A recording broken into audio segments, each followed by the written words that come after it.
जिंदगी में कामयाब होने के लिए याद रखिएगा, ये मायने नहीं रखता है कि आपने कितना किया, मायने ये रखता है कि आप कितना कर सकते थे।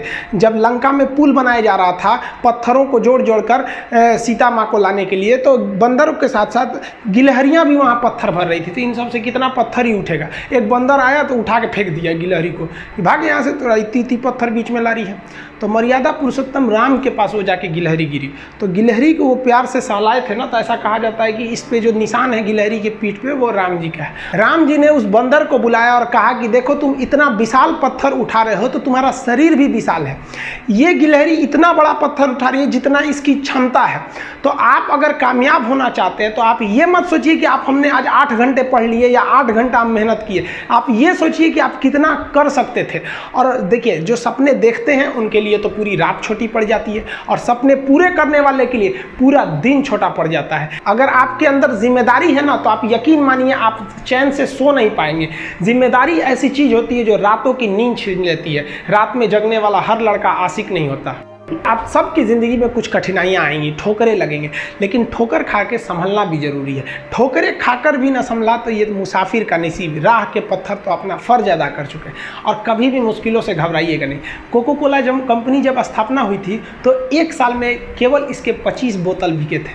कंपनी का दिमाग हिल गया था। लेकिन आज के समय में दुनिया में हर जगह कोको कोला बिकता है, और इसने तो फिजिक्स को उल्टा कर दिया। लोग कहते हैं ठंडा मतलब तो कोको कोला। भाई साहब, ठंडा मतलब वो होता है जिसका टेम्परेचर कम हो, लेकिन इतना भी कहा कि इसके आगे लोग भूल गए कि ठंडा मतलब कोको कोला नहीं होता है, ठंडा मतलब वह चीज जिसका टेम्परेचर कम है। इसलिए परेशानियों से कभी मत घबराइएगा। आगे बढ़ने के लिए तकलीफ का होना जरूरी है, क्योंकि छांव आते ही इंसान के कदम रुक जाते हैं और धूप में कभी कदम नहीं रुकते हैं। ज़रूरी नहीं कि हर चीज़ आपको किताबें और यूनिवर्सिटी में ही पढ़ाया जाएगा। बहुत सी चीज़ें हैं जो आपकी खाली पेट और खाली जेब सिखाएगी, जो आपको कोई टीचर नहीं सिखाएगा। कहते हैं जरा सी छेद क्या हो गई मेरे जेब में, सिक्कों से ज़्यादा तो मेरे रिश्तेदार गिर गए। लाइफ में सबका स्ट्रगल होता है। हम लोग के भी लाइफ में बहुत तकलीफें आई थी। ज़िंदगी में इतने तकलीफ देखे कि अब अगर तकलीफ नहीं होता है तो तकलीफ होता है। ज़िंदगी ने उस मुकाम पर लाकर छोड़ा है जहाँ पसंद तो बहुत कुछ है, लेकिन चाहिए कुछ भी नहीं।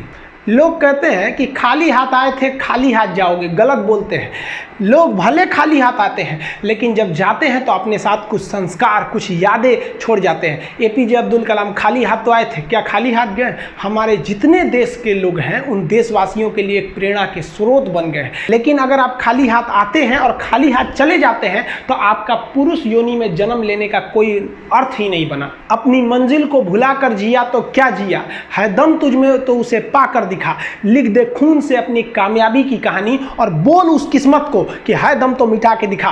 इसलिए कभी किस्मत को मत कोसिएगा, अपने हौसले से अपनी कहानी लिखिएगा। पसीने की स्याही से जो लिखते हैं अपने हौसले के इरादे, उनके मुकद्दर के पन्ने कभी कोरे नहीं होते। पैसा और समय में तालमेल बिठाना बहुत जरूरी होता है। पैसा कहता है कि तू कुछ करेगा तो हम आएंगे, जबकि लोग गलती करते हैं। लोग कहते हैं कि पैसा आएगा तब हम कुछ करेंगे। ऐसा नहीं है। पैसा कहता है कि तू मुझे आज बचा ले, मैं कल तुझे बचा लूंगा। पैसा बेशक भगवान नहीं है और ना ये आपके साथ ऊपर तक जाएगा, लेकिन पैसा जब तक आपके साथ है ना, तब तक आपको नीचे गिरने नहीं देगा। देखिए, पैसा जीवन में बहुत कुछ है, बहुत कुछ, लेकिन पैसा सब कुछ नहीं है। इंसानियत मायने रखनी चाहिए।